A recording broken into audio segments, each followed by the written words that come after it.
dami pong hiring dito sa Canada mga kababayan. Kung sisipagan nyo lang po yung pag-apply at samahan nyo po ng kunting research, at sigurado po na balang araw ay makakapasok din kayo at makakarating at makakapagtrabaho dito sa Canada.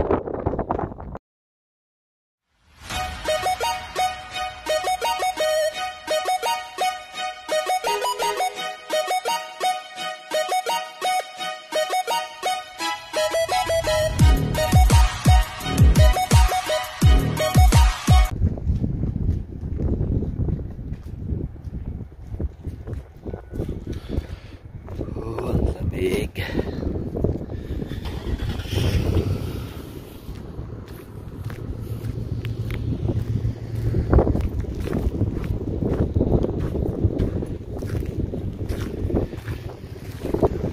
Ang lamig. Kamusta kayong lahat mga kababayan? Nandito tayo sa tinatawag na Grand Bend Beach. Dito po.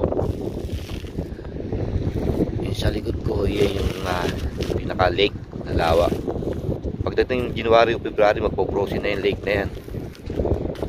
Kung hindi nyo pa pala napanood yung isang video ko last year na nag-frozen tong lake na to, ito po yun.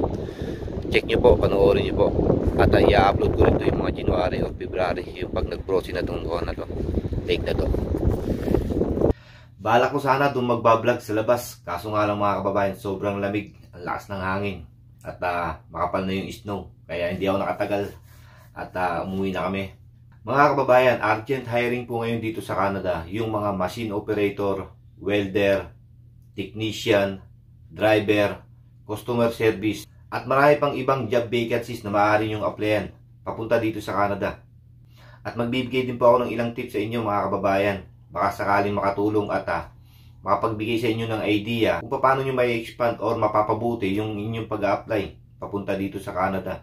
Mahalagang tapusin nyo yung video na ito mga kababayan para magkaroon kayo ng tamang idea kung paano nga ba yung tamang pag-apply at pagpapasa ng resume.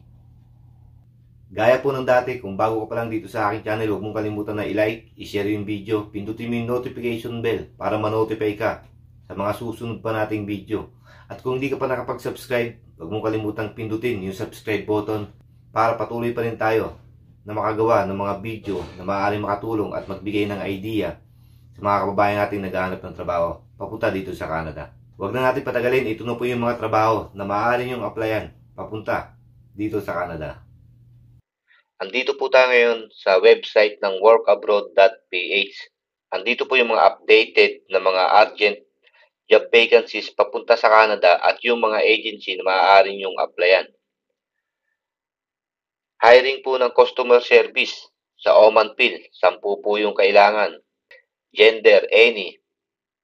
Ibig sabihin, babae o lalaki po pwede mag-apply. 18 years old and above. Ibig sabihin, wala pong age limit. Hiring po ng machine operator, 10. Driver, 4 po ang kailangan. Engineer, 1 po. Hiring din po sila ng welder, assembler, 3 ang kailangan. Appliance technician, 5 po yung kailangan sa First Dynamic. Welder, assembler, 10 po yung kailangan. Retail butcher, meat cutter, 20 po katao yung kailangan. Marami pong kailangan na butcher. Flooring installer, 10 po sa First Dynamic. Welder, 20 po yung kailangan sa First Dynamic. Dito po tayo sa second page. Fiberglass, boat assembler, 20 person po yung kailangan sa First Dynamic. Vacuum technician, 5 po yung kailangan. All-terrain vehicle mechanic, 5 po, First Dynamic. All-terrain vehicle technician, 10 po yung kailangan, First Dynamic. Upholstery, 20 po yung kailangan sa First Dynamic. Truck mechanic, hiring din po ng 20 person sa First Dynamic. Auto mechanic, technician, 50 person po yung kailangan sa First Dynamic. So, napakaraming hiring ng auto mechanic saka technician. Butcher meat cutter, 100 vacancies ang kailangan po nila sa Magsaysay Global. Experience, 3 years experience lang po. So, sa mga kababayan nating butcher, applyan nyo na po yan. Articulated truck drivers, 50 person po yung kailangan nila sa Magsaysay. Bindery machine operator. Sa magsaysay din po, 50 rin po yung kailangan. So napakaraming hiring ngayon sa magsaysay po mga kababayan. Swine technician, 30 po yung kailangan sa magsaysay. Yung swine technician po, pasok po ito sa kategory ng farm worker. Farm worker po yung swine technician. Kung mag-a-apply po kayo ng machine operator, click nyo lang po yung machine operator na yan. Makikita nyo po dito yung destination sa Langley, British Columbia sa Canada. Ang sahod po ay 18 Canadian dollar per oras po. Makikita nyo rin po dito yung job description, qualification, minimum of 3 years of working experience is required. Candidate must be at least a high school graduate. So kahit high school graduate ka, pwede ka pong mag-apply dito sa machine operator. Kailangan po meron kang valid Philippine passport, at least 1 year validity. Ang employer po ay Bitroom Industries Limited sa British Columbia po, Canada. Nakalagay po dito yung POA registration number nila, yung placement fee. This job has no placement fee. So meaning, lagi ko sinasabi, wala pong placement fee or processing fee dito sa Canada kung mag-a-apply kayo ng trabaho. Nandito rin po yung exact address ng agency. Pwede po kayong pumunta mismo sa agency. At buksan nyo rin po yung website ng agency. Nandito rin po, andito na po yung link para makita nyo po yung mga email address. Kung gusto nyo magpasa sa email address mismo ng agency, doon nyo isend yung inyong resume. Or pwede na, or kung meron po kayong, or kung meron na po kayong account dito sa workabroad.ph at nakapag-upload na kayo dito ng inyong updated resume, pwedeng dito na mismo ay magpasa na kayo ng resume kung gusto nyo mag-apply ng isang machine operator. Kung gusto nyo naman mag-apply ng retail, butcher, meat cutter, click nyo lang po yan. Makikita nyo po dito yung sahod. At ang destination po yung Camp Bridge, Ontario, Canada.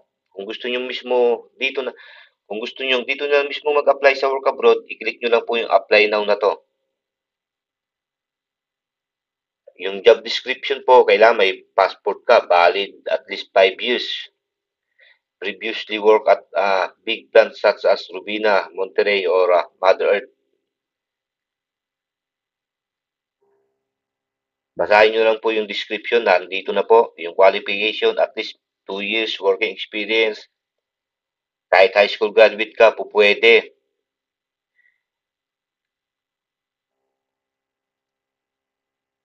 Kailangan marunong kang mag-English. Siyempre, kailangan marunong kang mag-English kung pupunta ka ng Canada. At dito sa agency na to, naghahanap sila ng IELTS certificate. So, kailangan meron kang IELTS exam. Kailangan pasado ka na meron kang score na 4.5. Ang employer po ay yung Conestoga Meat Packers. Nakalagay naman dito, please be reminded that as per POA regulation, the placement fee is up to maximum of 1 month's salary. So, bakit merong ganun? Pero bakit may nakalagay na ganun? Sinasabi natin na dapat walang placement fee or processing fee dito sa Canada. So, pwede po kayong makipag-ugnayan sa POEA.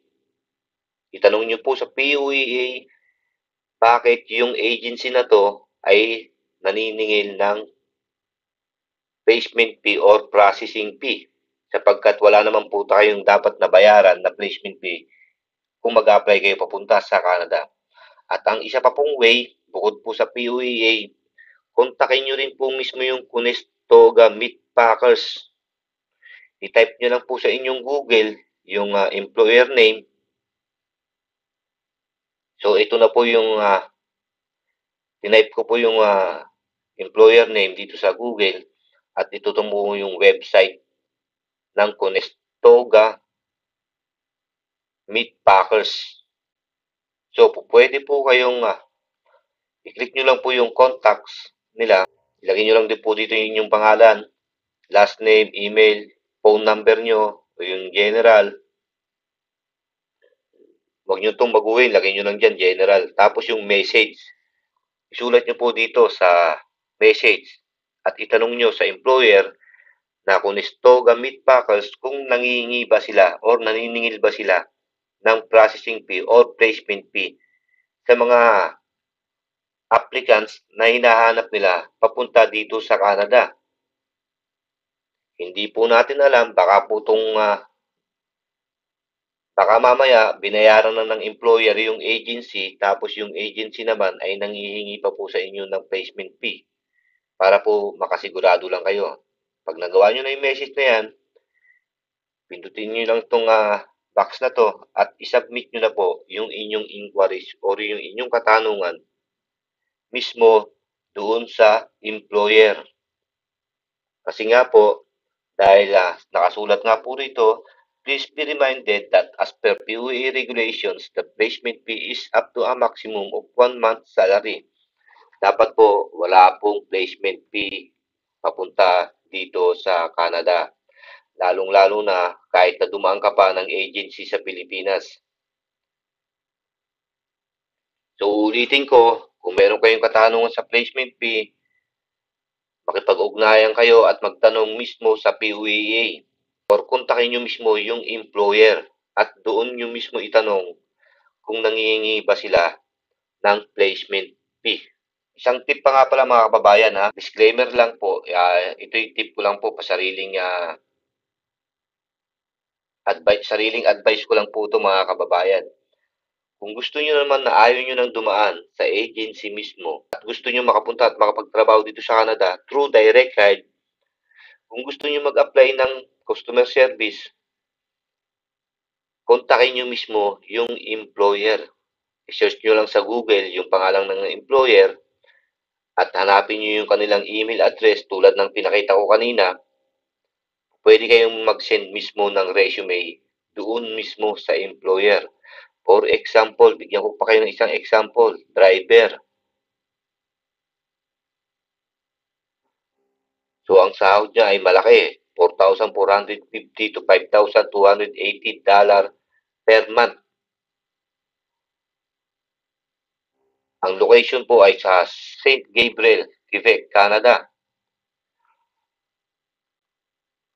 Nandiyan na po yung job description, yung qualification. Nakatulad dito, nakalagay dito, this job has no placement fee. So, kung qualified kayo bilang driver, pwede na kagad kayo mag-apply direct dito sa agency. Or, pwede rin kayo magpasa ng inyong resume dito sa SBR Canada Incorporated, Kruger, sa St. Gabriel, Quebec, Canada. So, dito malinaw, walang placement fee.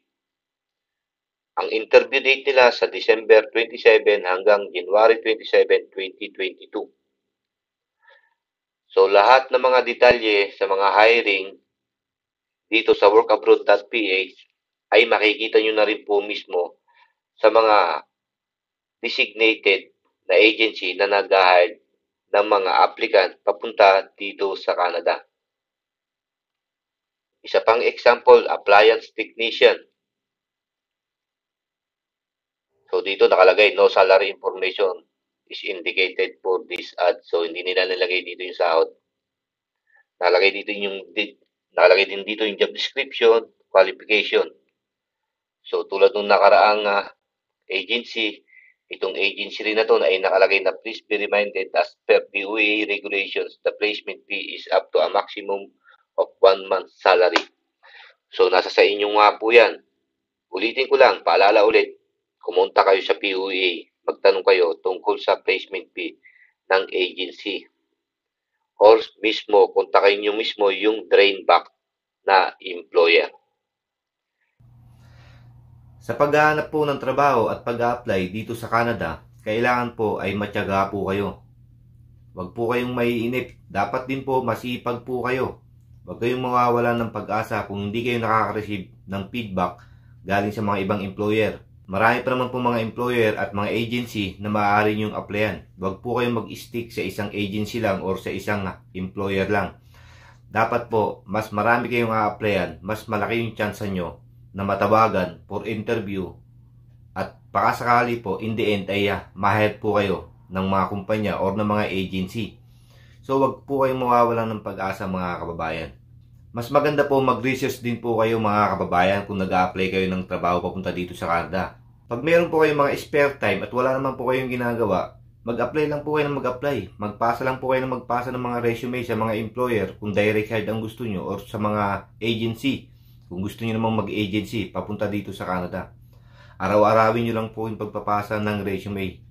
At sigurado ako sa dinami-dami ng pinasahan nyo ng resume, merong isa, dalawa, tatlo na maaaring kumontak sa inyo na mga employer or mga agency. Hanggang dito na lang po muna tayo ulit mga kababayan. Muli po sa susunod nating video, magkita-kita po tayo. Huwag niyo pong kalimutang i-like yung video natin, i-share niyo po, pindutin yung notification bell para ma-notify ka sa susunod nating video dito sa Canada. At huwag niyo po sanang kalimutan na mag-subscribe dito sa aking YouTube channel. Muli po ako si Leon Say. Maraming salamat po sa inyong lahat.